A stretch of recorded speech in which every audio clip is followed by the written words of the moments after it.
আমন্ত্রণ দেশ বাংলায়, সঙ্গে আছি আমি শাহিনুর। সাথে শ্রোতে সংবাদ শিরোনাম। ব্রাহ্মণবাড়িয়ার সীমান্তবর্তী উপজেলা কসবার অশান্ত জনপদ শিমরাইল গ্রাম, আধিপত্য বিস্তার নিয়ে দীর্ঘদিন ধরে দুই পক্ষে চলছে সংঘর্ষ। এবং জুলাই বিপ্লবের স্মৃতিকে ধরে রাখাতে নরসিংদী ও পিরোজপুরে গ্রাফিতি প্রতিযোগিতা, বিষয়ভিত্তিক আঁকায় প্রতিফলিত গণতন্ত্রের লড়াই।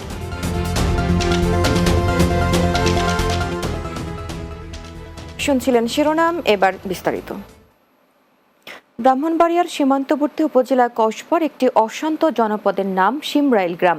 এই গ্রামে দীর্ঘদিন ধরে চলমান দুই পক্ষের আধিপত্য বিস্তার এবং একটি মৎস্য প্রজেক্টে দখলদারিত্বকে কেন্দ্র করে 2 সপ্তাহের মধ্যে একাধিকবার সংঘর্ষের ঘটনা ঘটে। টেটাবিদ্ধ সহ আহত অর্ধশতাধিক। হামলা, মামলা ও নির্যাতনের ভয়ে পালিয়ে বেড়াচ্ছে নারী পুরুষ। সংঘর্ষের ঘটনায় একজনকে গ্রেপ্তার করেছে পুলিশ। প্রতিদিনই আসামিদের গ্রেপ্তারের অভিযান চলছে। ব্রাহ্মণবাড়িয়া কসবা প্রতিনিধি রুবেল আহমেদের প্রতিবেদন, জানাচ্ছেন সুরাইয়া সীমা। ব্রাহ্মণবাড়িয়া সীমান্তবর্তী কসবা উপজেলার সবচেয়ে বড় গ্রাম শিমরাইল। বিগত সরকারের আমল থেকে আধিপত্য বিস্তারকে কেন্দ্র করে এই গ্রামটিতে দীর্ঘদিন ধরে চলমান দুই পক্ষের লড়াই। আগে আওয়ামী লীগ সমর্থিত লোকজন নেতৃত্বে থাকলেও 5 আগস্টের পট পরিবর্তনের পর চলমান লড়াইয়ে নেতৃত্বের পরিবর্তন হয়েছে। এক গ্রুপের নেতৃত্বে রয়েছেন সাবেক মেহারি ইউপি চেয়ারম্যান মোহাম্মদ মোস্তফা আহমদ এবং অপরপক্ষের নেতৃত্বে রয়েছেন মেহারি ইউনিয়ন বিএনপির সভাপতি আব্দুল আওয়াল। গত 16 জুন মৎস্য প্রজেক্টের দখলদারিত্ব নিয়ে টেটা বল্লম নিয়ে আবারও সংঘর্ষে জড়ায় দুই পক্ষ। প্রায় 2 ঘন্টা ধরে চলমান সংঘর্ষে টেটাবিদ্ধ সহ আহত হয় অর্ধশতাধিক মানুষ। সেনাবাহিনী ও পুলিশ গিয়ে পরিস্থিতি নিয়ন্ত্রণে আনেন। পরদিন দুই পক্ষই মামলা করেন। ভুক্তভোগীদের অভিযোগ, মিথ্যা মামলায় আসামি হওয়ায় অনেকেই পলাতক। 16 জুনের সংঘর্ষের জের ধরে সম্প্রতি আরও 2 বার সংঘর্ষে জড়িয়েছে দুই পক্ষ। প্রশাসনের কঠোর হস্তক্ষেপে সাধারণ মানুষ আহত কইরা তারপর দোকান গুলা, এই বাড়িগুলা সব সম্পূর্ণ ভাঙচুর করে। আমরা কোনো অন্যায় করি না, জগরের বিপদ যাই না, আমরা বিএনপি করি। প্রশাসনের কাছে আমরা চাই যে আমরা যে গ্রামে বসবাস করতে পারি, আমরা যে গ্রামে আসতে পারি, থাকতে পারি। সংঘর্ষের ঘটনায় মোস্তফা আহমদ গ্রুপের দায়ের করা মামলায় আব্দুল আওয়াল গ্রুপের এজাহারভুক্ত আসামি আব্দুল রশিদকে গ্রেফতার করেছে পুলিশ। দুই গ্রুপের মধ্যে দীর্ঘদিনের বিরোধ থেকে এই সংঘর্ষের সূত্রপাত। দুটো গ্রুপ মূলত ওখানে কাজ করে। একটা হলো আপনার যে আউয়াল গ্রুপ, আর একটা হলো যে মোস্তফা চেয়ারম্যান গ্রুপ। এই দুই গ্রুপের মধ্যে আসলে মূলত এদের আধিপত্য বিস্তারকে কেন্দ্র করে ঘটনাগুলো একের পর এক ঘটতে আছে। ভবিষ্যতে যে কোনো সংঘর্ষ রোধে উপজেলা প্রশাসনের পক্ষ থেকে মাঠ পর্যায়ে কাজ চলছে। ওই এলাকার শান্তি শৃঙ্খলা ফিরিয়ে আনার জন্য আমাদের পুলিশ এবং আমাদের সেনাবাহিনী টিম তারা সেখানে কাজ করছে। আশা করছি খুব দ্রুতই আমরা শান্তিপূর্ণ অবস্থায় ফিরে যাব। Desk report, Bangla TV. July আগস্টের গণ আন্দোলনে শহীদদের স্মরণে ব্রাহ্মণবাড়িয়ার বানসারামপুরে মৌন মিছিল ও কালো ব্যাজ ধারণ কর্মসূচি পালন করেছে উপজেলা বিএনপি, পৌর বিএনপি ও অঙ্গ সংগঠনের নেতাকর্মীরা। মিছিলটি বানসারামপুরের প্রধান সড়ক প্রদক্ষিণ করে। জেলা বিএনপির সদস্য সালে মুসার সভাপতিত্বে সভায় প্রধান অতিথি ছিলেন উপজেলা বিএনপির সভাপতি কৃষিবিদ মেহেদি হাসান পলাশ। এ সময় জেলা বিএনপির সহ আইন বিষয়ক সম্পাদক আব্দুল্লাহ আল মহসিন, উপজেলা বিএনপির যুগ্ম সাধারণ সম্পাদক তাইবুর রহমান মাসুম, সাংগঠনিক সম্পাদক হারুনুর রশিদ আকাশ, অর্থ সম্পাদক আলমগীর হোসেন, উপজেলা স্বেচ্ছাসেবক দলের যুগ্ম আহ্বায়ক মাহবুবুর রহমান সহ অন্যরা উপস্থিত ছিলেন। 24 জুলাই ছাত্র জনতার গণঅভ্যুত্থানে ঢাকার পল্টনে ফ্যাসিস্ট হাসিনা সরকারের গুলিতে নিহত ছাত্রদল নেতা শহীদ পাভেল হাসান রাব্বির স্মরণে শোক সভা ও দোয়া অনুষ্ঠিত হয়েছে। মতলব দক্ষিণ উপজেলার টিএনটি ভবনের পাশে এই স্মরণ সভার আয়োজন করা হয়। এতে প্রধান অতিথি ছিলেন শহীদ পাভেল হাসান রাব্বির বাবা বাবুল হোসেন পাটোয়ারি। বক্তব্য রাখেন ডক্টরস অ্যাসোসিয়েশন অব বাংলাদেশ ড্যাবের সভাপতি ডাক্তার সরকার মাহবুব আহমেদ শামীম। সভায় চাঁদপুর জেলা বিএনপির সহ মুক্তিযোদ্ধা বিষয়ক সম্পাদক মোহাম্মদ জাকির হোসেন সহ অন্যরা উপস্থিত ছিলেন।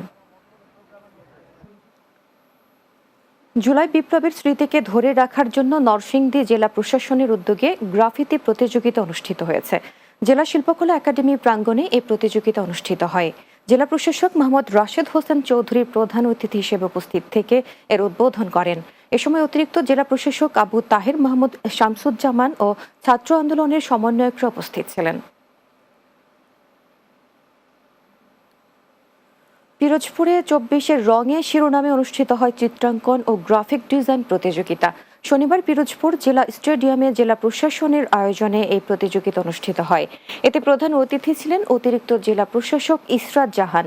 বিশেষ অতিথি ছিলেন অতিরিক্ত পুলিশ সুপার নাসরিন জাহান, সরকারি সোহরাওয়ার্দী কলেজের অধ্যক্ষ প্রফেসর পান্নালাল রায়, জেলা শিক্ষা অফিসার মোহাম্মদ ইসরাত আলী আজিজি সহ জেলা প্রশাসনের কর্মকর্তারা। বিএনপির ভারপ্রাপ্ত চেয়ারম্যান তারেক রহমান সম্পর্কে কুরুচিপূর্ণ ও অশালীন বক্তব্যের প্রতিবাদে বিক্ষোভ মিছিল ও প্রতিবাদ সমাবেশ করেছে বিএনপি। শনিবার দুপুরে গাজীপুর নগরীর ভাওয়াল বদরে আলম সরকারি কলেজের সামনে থেকে বিক্ষোভ মিছিলটি বের হয়। বাসন থানা বিএনপির সভাপতি তানভীর সিরাজের সভাপতিত্বে এতে উপস্থিত ছিলেন বাসন থানা বিএনপি ও অঙ্গ সংগঠনের নেতাকর্মীরা। এদিকে বিএনপির ভারপ্রাপ্ত চেয়ারম্যান তারেক রহমানকে নিয়ে কুরুচিপূর্ণ মন্তব্যের প্রতিবাদে কাশিমপুরে বিক্ষোভ মিছিল করেছে কাশিমপুর থানা বিএনপি ও অঙ্গ সহযোগী সংগঠন।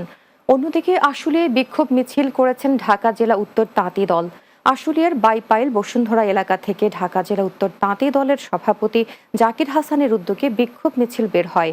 বগুড়ায় বিক্ষোভ সমাবেশ ও মিছিল করেছে জেলা বিএনপি। সমাবেশ শেষে বিক্ষোভ মিছিলটি জলেশ্বরীতলা, সাতমাথা সহ শহরের বিভিন্ন সড়ক প্রদক্ষিণ করে। বাগেরহাটে মানববন্ধন ও প্রতিবাদী গণসংগীত কর্মসূচি পালন করেছে জাতীয়তাবাদী সামাজিক সংস্কৃতি সংস্থা।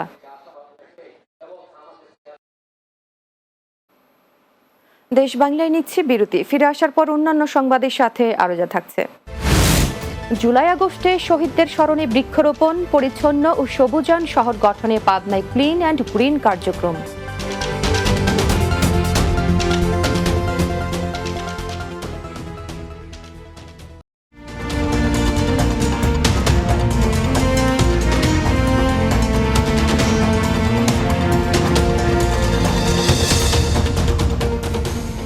বিরতির পর দেশ বাংলায় স্বাগত। আর একবার, জুলাই আগস্টে শহীদদের স্মরণীয় করে রাখতে বৃক্ষরোপণ করেছেন উপজেলা প্রশাসন। শনিবার দুপুরে ব্রাহ্মণবাড়িয়ার কসবা মহিলা ডিগ্রি কলেজ মাঠে উপজেলার শহীদ জোবায়ের ওমর খানের স্মরণে একটি কৃষ্ণচূড়া গাছের চারা রোপণ করা হয়। বৃক্ষরোপণ করেন উপজেলা নির্বাহী অফিসার মোহাম্মদ সামিউল ইসলাম। এদিকে চাঁপাইনবাবগঞ্জ শহরের ফুড অফিস মোড় এলাকায় জুলাই শহীদ স্মৃতিস্তম্ভ প্রাঙ্গণে গাছের চারা রোপণ করেন জেলা প্রশাসক মোহাম্মদ আব্দুস সামাদ। পরে বিভিন্ন শিক্ষা প্রতিষ্ঠানের শিক্ষার্থীদের মাঝে গাছের চারা বিতরণ করা হয়। অন্যদিকে বাগেরহাটে জুলাইয়ে শহীদদের স্মরণে এক শহীদ এক বৃক্ষ কর্মসূচি অনুষ্ঠিত হয়েছে। এ সময় জেলা প্রশাসক আহমেদ কামরুল হাসান সহ অন্যরা উপস্থিত ছিলেন।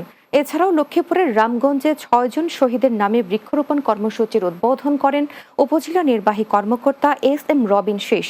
এ সময় উপস্থিত ছিলেন উপজেলা সহকারী কমিশনার ভূমি দেবব্রত দাস সহ অন্যরা।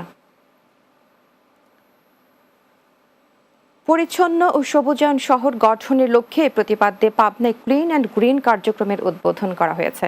জেলা প্রশাসকের উদ্যোগে ও পৌরসভা ও অন্যান্য সংগঠনের বাস্তবায়নে এই কর্মসূচির উদ্বোধন করেন জেলা প্রশাসক মফিজুল ইসলাম। এ সময় জুলাই গণঅভ্যুত্থানের শহীদ পরিবারের সদস্যগণ, পৌর প্রশাসক ও অতিরিক্ত জেলা প্রশাসক সার্বিক মাহমুদ জাহাঙ্গীর আলম, অতিরিক্ত জেলা প্রশাসক মোহাম্মদ মনিরুজ্জামান, অনলাইন পত্রিকা নতুন চোখের প্রকাশক এস.এম. আলম সহ অন্যরা উপস্থিত ছিলেন।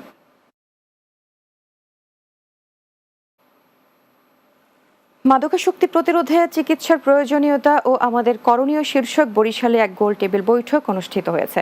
বরিশালের পুলিশ লাইন রোডস্থ হট প্লেট রেস্টুরেন্টে এই বৈঠকের আয়োজন করে স্বেচ্ছাসেবী সংগঠন দি নিউ লাইফ ও জাগো নারী। বৈঠকে মাদকাসক্তির ভয়াবহতা, সামাজিক ও পারিবারিক প্রভাব এবং পুনর্বাসন প্রক্রিয়ার গুরুত্ব নিয়ে আলোচনা করা হয়। বক্তারা বলেন, শুধুমাত্র আইন প্রয়োগকারী সংস্থার প্রচেষ্টায় মাদক নির্মূল সম্ভব নয়।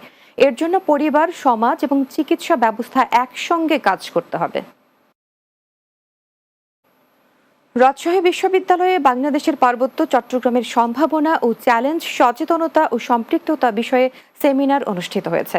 শনিবার রাজশাহী বিশ্ববিদ্যালয়ের সিনেট ভবন অডিটোরিয়ামে CHT রিসার্চ ফাউন্ডেশন এই অনুষ্ঠানের আয়োজন করে। এতে প্রধান অতিথি ছিলেন রাজশাহী বিশ্ববিদ্যালয়ের উপাচার্য প্রফেসর ডক্টর সালেহ হাসান নকিব।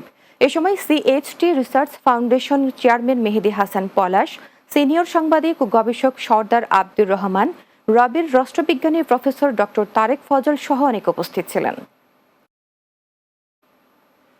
জামালপুরে দোস্ত এইডের উদ্যোগে 50 প্রতিবন্ধী ব্যক্তির মাঝে হুইল চেয়ার বিতরণ করা হয়েছে। জামালপুর সদর উপজেলার কম্পপুর সরকারি প্রাথমিক বিদ্যালয় মাঠে এই হুইল চেয়ার বিতরণ করা হয়। এতে বক্তব্য রাখেন সিভিল সার্জন ডক্টর আজিজুল হক, দোস্ত এইড কর্মকর্তা কোহিনুর আলম চৌধুরী, সদর উপজেলার সমাজসেবা কর্মকর্তা শাহাদাত হোসেন, আবুল কায়েস, জেলা প্রেস ক্লাব সভাপতি ফজলে এলাহি মাকাম সহ আরো অনেকে। সুনামগঞ্জের জগন্নাথপুর উপজেলার প্রান্তিক ক্ষতিগ্রস্ত দুস্থ ও অসহায় পরিবারের মাঝে বিনামূল্যে ঢেউটিন ও মঞ্জুরি গ্রহণ বাবদ চেক বিতরণ অনুষ্ঠিত হয়েছে।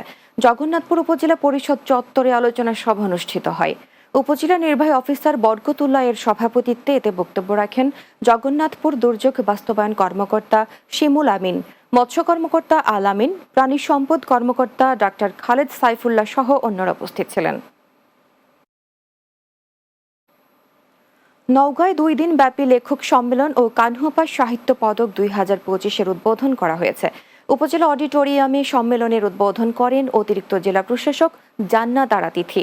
এ সময় উপজেলা নির্বাহী অফিসার ইবনুল আবেদিন, জেলা কালচারাল অফিসার তাইফুর রহমান, জেলা অ্যাকাউন্ট ও ফিনান্স অফিসার খান মোহাম্মদ মুজাহারুল ইসলাম, নজরুল একাডেমি নওগাঁর সভাপতি মুক্তিযোদ্ধা SM সিরাজুল ইসলাম, বগুড়া লেখক চক্রের সভাপতি ইসলাম রফিক সহ অন্যরা বক্তব্য রাখেন। শেষ করব দেশ বাংলা, যাবার আগে শিরোনামগুলো আরো একবার। ব্রাহ্মণবাড়িয়ার সীমান্তবর্তী উপজেলা কসবার অশান্ত জনপদ শিমরাইল গ্রাম, আধিপত্য বিস্তার নিয়ে দীর্ঘদিন ধরে দুই পক্ষে চলছে সংঘর্ষ। জুলাই বিপ্লবের স্মৃতিকে ধরে রাখাতে নরসিংদী ও পিরোজপুরে গ্রাফিতি প্রতিযোগিতা, বিষয়ভিত্তিক আঁকায় প্রতিফলিত গণতন্ত্রের লড়াই। এবং জুলাই আগস্টে শহীদদের স্মরণে বৃক্ষরোপণ, পরিচ্ছন্ন ও সবুজায়ন শহর গঠনে পাবনায় ক্লিন অ্যান্ড গ্রিন কার্যক্রম।